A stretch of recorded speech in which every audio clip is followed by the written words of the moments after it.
కలవాలనే ఉద్దేశంతో రావడం జరిగింది. డీజీపీ గారిని కలవడం కోసం వారిని మేము అపాయింట్మెంట్ అడిగాం. ఫోన్లో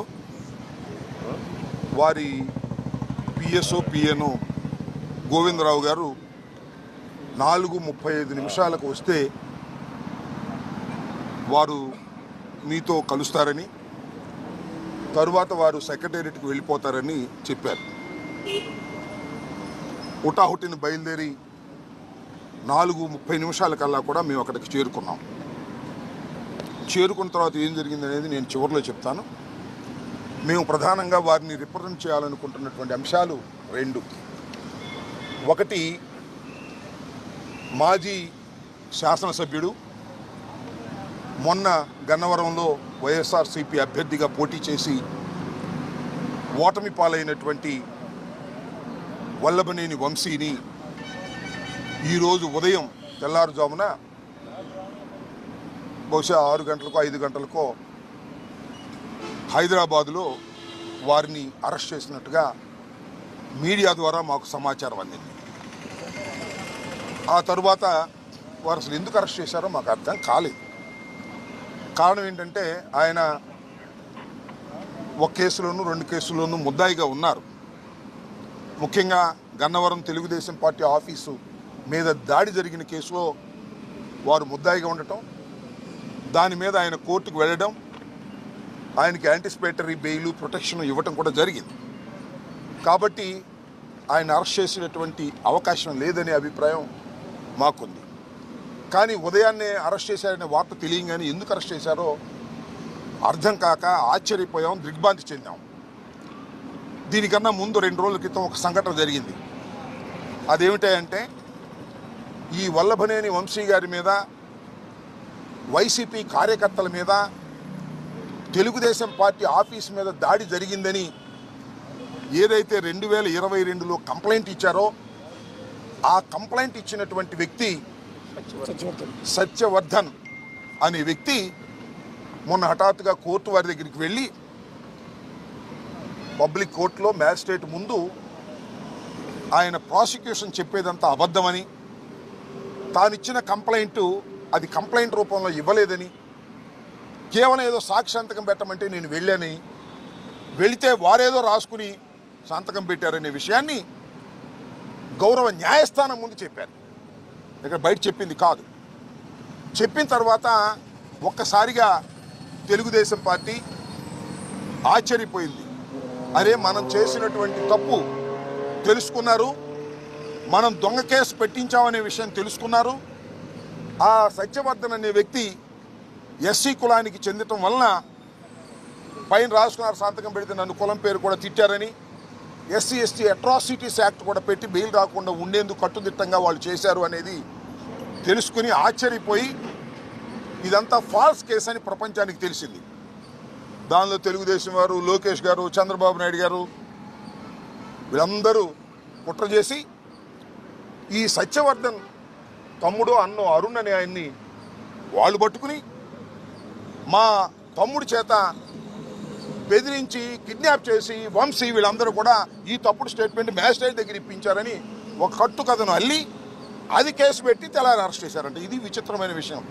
ఇంతకన్నా దారుణమైన విషయం మరొకటి ఉండదని కూడా ఈ సందర్భంగా మనవి చేస్తున్నా. వంశీ తెలుగుదేశంలో గెలిచాడు, తరువాత వైఎస్ఆర్సీపీలోకి వచ్చి పోటీ చేశాడు.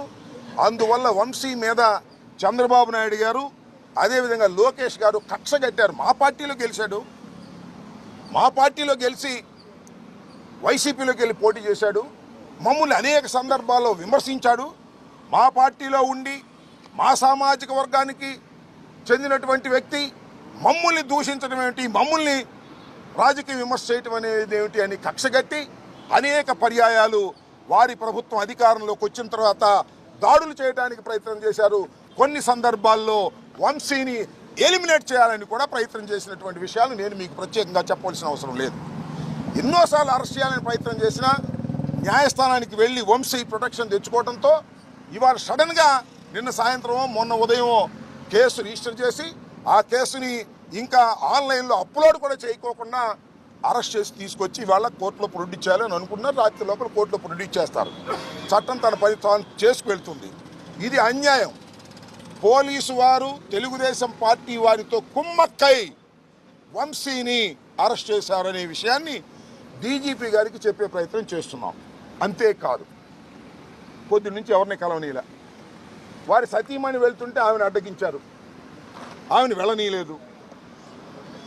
అడ్వకేట్స్ వెళ్ళి కలవాలని ప్రయత్నం చేశారు, న్యాయ సహాయం ఇద్దామని. ఏంటి ఎఫ్ఐఆర్ ఏంటి, దాని కథ ఏంటి తెలుసుకొని కోర్టులో ఆర్గ్యూ చేద్దామని. ఎక్యూజ్డ్ అనే వ్యక్తి, ఎక్యూజ్డ్ అంటే ఏంటి, నేరారోపణ చేయబడినవాడు.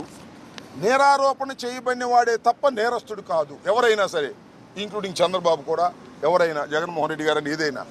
అయితే అలాంటి వ్యక్తిని కలుసుకోవడానికి కూడా మీరు పోలీసులు ఎలవ్ చేయట్లేదంటే ఇది దుర్మార్గం, రాక్షస పాలన. దీన్ని మీరు దృష్టిలో పెట్టుకోవాలని డీజీపీ గారికి మేము ఇవ్వాలని ప్రయత్నం చేశాం. మా ప్రయత్నం చేశాం. అయితే ఇంత దారుణంగా జరుగుతున్న అంశాన్ని మీ ద్వారా ప్రజల దృష్టికి తీసుకొస్తున్నాం. డీజీపీ గారి దృష్టికి కూడా మా కర్మ ఏంటంటే కలవలేదు కాబట్టి మీ ద్వారా ఆయన కూడా డీజీపీ గారిని కూడా చూడమని కూడా మేము కోరుతున్నాం. ఈ రికమెండేషన్ కూడా ఎవరు తీసుకోలేదు, ఈ రికమెండేషన్ కూడా వారు చూడాలని ఈ సందర్భంగా నేను కోరుతున్నాను. అవసరమైతే ఆయన మళ్ళీ కోరితే, డీజీపీ గారు కోరితే చదివి కూడా వినిపిస్తాం. ఎందుకంటే ఆయనతో కలుసుకునే అవకాశం మాకు కల్పించలేదు. రాష్ట్ర డీజీపీ గారు శాంతి భద్రతలు కాపాడవలసిన హెడ్ ఆఫీస్కి అపాయింట్మెంట్ ఇస్తే వచ్చాము, అయినా ఆయన కలవలేదు. ఏంటో మాకు అర్థం కాలేదు. ఇది ఒక అంశం. రెండో అంశం, అబ్బాయి చౌదరి గారు, బెంగళూరు మాజీ శాసనసభ్యులు. నిన్న మీరు చాలా వీడియోలో చూసుంటారు. ఆయన ఏలూరులో పెళ్లికి వెళ్ళాడు. ఇప్పుడు ప్రజెంట్ ఎమ్మెల్యే గారు చింతమనేని ప్రభాకర్ గారు, సరే ఆయన ఇంతకు ముందు కూడా శాసనసభ్యులు. ఆయన గురించి నేను ప్రత్యేకంగా చెప్పాల్సిన అవసరం, మీ అందరికీ తెలిసినటువంటి వ్యక్తి. ఆయన ఎంతో మంచివాడు అనేది. ఆయన కారు అడ్డం ఉందని చెప్పేసి పచ్చిబూతులు తిట్టాడండి. అబ్బాయి చౌదరి గారి డ్రైవర్ని పచ్చిబూతులు తిట్టాడు, మ్యాన్ హ్యాండిల్ చేసే ప్రయత్నం చేశాడు. ఆ పచ్చిబూతులన్నీ కూడా మన సోషల్ మీడియాలో చాలా బ్రహ్మాండంగా వైరల్ అవుతున్నాయి, చూడండి. ఆయన అబ్బాయి చౌదరి గారి మీద కేసు పెట్టి అరెస్ట్ చేయాలని ప్రయత్నం చేస్తారు, పోలీసులు దాన్ని సహకరిస్తున్నారు. ఇది అన్యాయం అండి. అబ్బాయి చౌదరి గారు కారు డ్రైవర్ని తిట్టాడు, అబ్బాయి చౌదరి మీద ఇష్టం వచ్చినట్టు మాట్లాడాడు, మాట్లాడి ఆయన మీద కేసు పెట్టే ప్రయత్నం చేస్తున్నారు. ఇది అన్యాయం డీజీపీ గారు అని రెండవ రికమెండేషన్ ఇవ్వాలని మేము ప్రయత్నం చేశాం. ఇందాక నేను ఎక్కడో మా చింతమనేని ప్రభాకర్ గారు శాసనసభ్యులు వారిని చూస్తున్నా. అసలు నేను అలా తిట్టడానికి గల కారణం ఏంటో తెలుసా, నాకంత ఆవేశం తీసుకురావడానికి కారణం ఏంటో తెలుసా అని చెప్తున్నాడు ఆయన. ఎవడన్నా నేరం చేసి ఎవరన్నా మర్డర్ చేస్తే నేను అసలు మర్డర్ చేయడానికి గల కారణం ఏంటో తెలుసా, అర్థం చేసుకోగలరా అంటే ఏం చెప్పాలి. నేరం చేశాడు, ఇష్టం వచ్చినట్టు తిట్టాడు, అన్యాయంగా అక్రమంగా ప్రవర్తన చేశాడు. కారు అడ్డం పెట్టినందుకేనంట. కారు దోవలో అడ్డం పెడతారు, సహజంగా మనం వెళ్తున్నప్పుడు కారు తప్పుకోమంటే తప్పుకుంటారు.